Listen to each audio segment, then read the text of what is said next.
The ageless Dexter Jackson, who took fourth last year. We have a downsized Sean Roden, who had to pull out of the Arnold Classic this year due to health concerns. I'm not sure exactly what his story was or how he's doing now, but he's clearly a little bit undersized compared to most of these other guys and compared to how we're used to seeing him. So hopefully he will bounce back in time for the Olympia.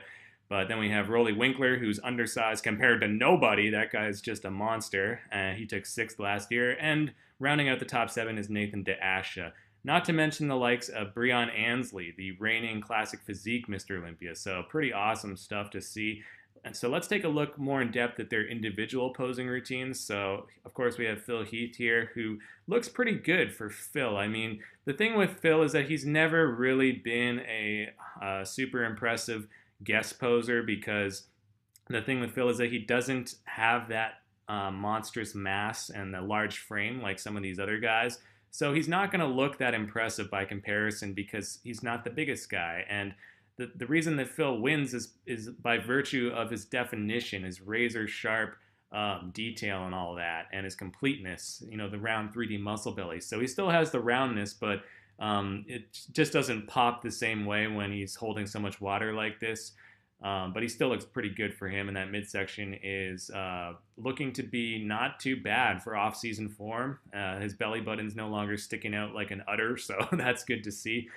Now we got Big Ramy. In contrast, this is a guy who would win if contests were judged in this manner. Like if these guys were actually judged and awarded according to their off-season form, it would come down to Big Ramy versus Rolly Winkler every year now, because these are the two freakiest mass monsters in the game at this point. And Ramy's just astronomically wide, just a ridiculous amount of muscle on his frame, which is pretty large.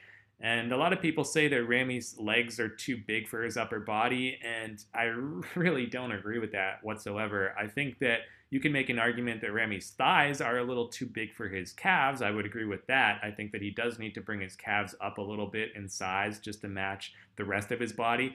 But when you look upstairs, I mean, look at the arms, dude. Are you kidding me? Those are massive pythons, and his back is wide as a barn door. His pecs and chest are huge. The delts are big. So what more do you want? The guy is just on another level when it comes to the mass. William Bonac, however, is more reminiscent of Phil Heath in that he's not the biggest guy, but he thrives on his conditioning and his detail, and also his completeness. So he's almost like a slightly smaller version of Phil Heath in a lot of ways when you think about that, especially in certain poses and certain body parts like his biceps, his triceps, even the roundness that he has through the delts and pecs as well, and the sweep in the thighs. He's very similar to Phil in so many ways. But, you know, all things being equal, bigger is better, and Phil is essentially a bigger and I would say better version of Bonac. So I don't see Bonac being able to take that next step just yet and dethrone someone like Phil Heath. Now, he could beat somebody like Ramy. If Ramy doesn't come in at 100%, Bonac could have arguably beat him last year, and in fact, he was doing so after prejudging.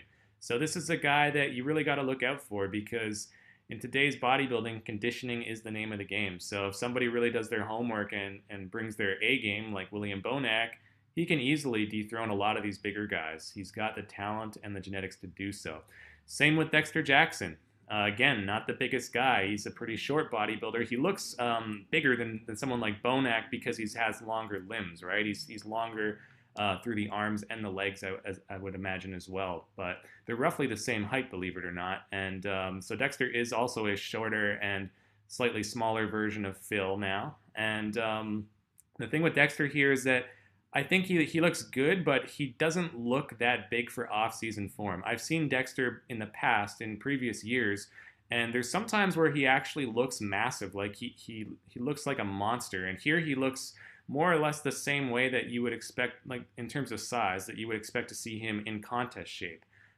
So, I mean, that might be an indication that he's going to be a little bit smaller this year than we're used to seeing him, but we'll see. And Rolly Winkler, this guy right here is just a real freak among freaks, and it's awesome to watch this guy. Especially guys like Rolly and Ramy are just made for this, man. These are the guys that I get more excited. I think are more impressive to look at in off-season mode compared to anybody, because they have the freaky mass, man, and that's really what all you can really see at this point, right? Because you were not able to catch those striations and you can't see any peeled glutes or none of that stuff. So we're not catching the definition. So what else is there? Well, there's size, and that's what this guy has in spades. I would actually say that Rolly might even be more impressive than Ramy in terms of being pound for pound perhaps bigger than him. So lastly, we have Nathan DeAsha. This guy was definitely the most defined of anybody here.